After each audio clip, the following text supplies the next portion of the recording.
we assume that those beautiful colors in the flowers are there to make our lives happier, right?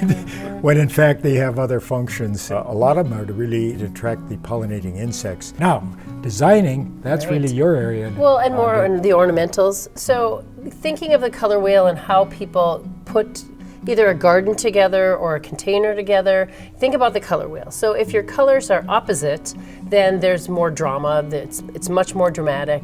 And then you just, like a black and a white, or like we have some of the plants here, and the minute you add white to things, it kind of makes all the colors more vibrant, but the opposites are really dramatic all on their own.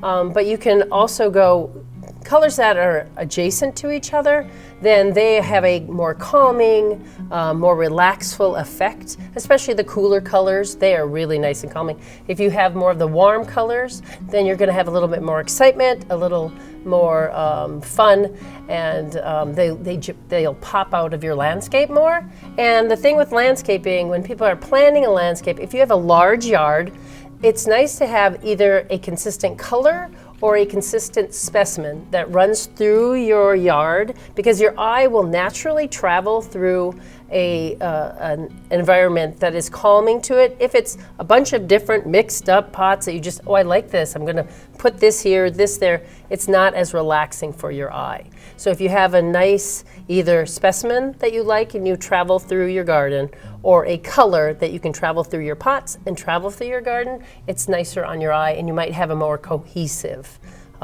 either container or garden.